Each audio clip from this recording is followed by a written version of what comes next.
ঈদের দিনের সকালটাই কিন্তু আমরা সবাই শুরু করি মিষ্টি খাবার দিয়ে। আর এই মিষ্টি খাবারগুলোর মধ্যে অন্যতম হচ্ছে জর্দা সেমাই বা ঝরঝরে সেমাই, যেটাই বলেন না কেন। এটা আমার খুবই প্রিয় একটা খাবার। আর এই জর্দা সেমাই কিভাবে একদম পারফেক্ট ঝরঝরে করে তৈরি করা যায় তার রেসিপি নিয়ে আসলাম আজ আপনাদের সামনে। তো সবার প্রথমে আমি সেমাইটাকে একটা পাত্রের মধ্যে নিয়ে নিচ্ছি আর হাত দিয়ে একটু ভেঙে নিচ্ছি। আমাদের ইন্ডিয়াতে যে চিকন জর্দা সেমাইয়ের প্যাকেটগুলো পাওয়া যায়, আমি সেখান থেকেই 3 প্যাকেট নিয়ে আজকের রেসিপিটা তৈরি করছি।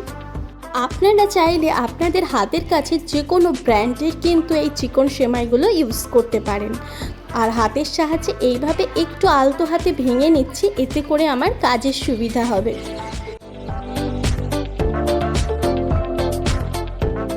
প্যানটাকে ভালো মতো গরম করে নিয়ে আমি 1/3 কাপ ঘি দিয়ে দিচ্ছি। ঘিটা একটু গরম হয়ে আসলে 3-4 টুকরো এলাচ ও কয়েক টুকরো দারুচিনি ও 2টো তেজপাতা দিয়ে একটু নেড়ে চেড়ে দিচ্ছি, জাস্ট ফ্লেভারটা বার হয়ে আসা পর্যন্ত। রান্নাটা দেখতে দেখতে একটা জিনিস লক্ষ্য করলেন কি, আমি কিন্তু এলাচগুলোকে একটু ফেলে দিয়েছিলাম, এতে করে ফ্লেভারটা আরও বেশি স্ট্রং হবে। ঠিক এই পর্যায়ে আমি সেমাইগুলোকে দিয়ে একদম সাথে সাথেই নাড়াচাড়া করতে শুরু করে দিচ্ছি। আর এক পাশ থেকে আর এক পাশ ঠিক এইভাবে উল্টে উল্টে নাড়াচাড়া করে নিতে হবে। আর আঁচটা কিন্তু একদম লোতে রাখতে হবে, নয়তো সেমাইগুলো পুড়ে যাওয়ার সম্ভাবনা থাকবে। তো আমার ভাজা কিন্তু হয়ে গেছে সেমাইটা, কালারটাও দেখুন একটু চেঞ্জ হয়ে এসেছে। ঠিক এই পর্যায়ে আমি অল্প অল্প করে জল দিচ্ছি আর সেমাইটাকে সিদ্ধ করে নিচ্ছি। একেবারে কিন্তু অনেকটা জল দেওয়া যাবে না, এই পর্যায়ে অল্প অল্প করে জল দিয়েই সেমাইটাকে সিদ্ধ করে নিতে হবে।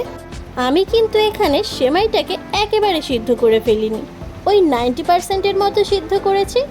ঠিক এই পর্যায়ে আমি পরিমাণ মতো চিনি দিয়ে দিচ্ছি। এক্ষেত্রে চিনিটা যে যার স্বাদ অনুযায়ী দিতে পারেন, তবে প্রতি 300 গ্রাম সেমাই রান্না করার জন্য 1.5 কাপ পরিমাণ চিনি দিলেই এনাফ। আপনারা চাইলে একটু বাড়িয়ে বা কমিয়ে দিতে পারেন। এইবারে চিনিটাকে একটু গলে যাওয়া পর্যন্ত অপেক্ষা করব। চিনির দানা কিন্তু একদম মেল্ট হয়ে গেছে। এই পর্যায়ে সেমাইটাকে কিন্তু আরও কিছুক্ষণ নেড়ে চেড়ে নিচ্ছি। ওভেনের আঁচ কিন্তু একদম লো টু মিডিয়াম রেখেছি। সেমাইটা যখন একটু ঝরঝরে হয়ে যাবে, ঠিক সেই পর্যায়ে আমি কয়েকটা চেরি একটু মাঝখান থেকে কেটে নিয়ে দিয়ে দিয়েছি আর দিয়ে দিলাম 1/4 কাপের মতো ঘি। এবারে সব কিছুকে আরও ভালো করে নেড়ে চেড়ে নিচ্ছি আর আলতো হাতে একটু মিশিয়ে নিলেই কিন্তু আমাদের রান্না পুরোপুরি কমপ্লিট। একটা জিনিস লক্ষ্য করলেন কি, পুরো রান্নাটা কিন্তু আমি ঘি দিয়ে করেছি। আর এই অথেন্টিক ফ্লেভারটা পেতে গেলে কিন্তু পুরো রান্নাটা ঘি দিয়েই করতে হবে। আরও একটা জিনিস লক্ষ্য করলেন কি, সেমাই রান্নার প্রথমেই কিন্তু আমি ডিরেক্ট চিনিটা দিয়ে দিলাম না, আমি অল্প অল্প করে জল দিয়ে সেমাইটাকে সিদ্ধ করে তারপর চিনিটা দিলাম। এতে করে সেমাইটা কিন্তু সিদ্ধও থাকবে আর কটকটে থাকার বা কাঁচা থাকার একদম চান্স থাকবে না, যেটা প্রথমেই যদি চিনি দিয়ে দিতাম অনেক ক্ষেত্রেই সেটা হয়ে থাকে। ওভেনের কাজ তো আমাদের একদম শেষ হয়ে গেছে। এবার এটাকে একটা সার্ভিং বোলে তোলার পালা। একটা সার্ভিং বোলের মধ্যে আমি পুরো সেমাইটা ঢেলে নিচ্ছি।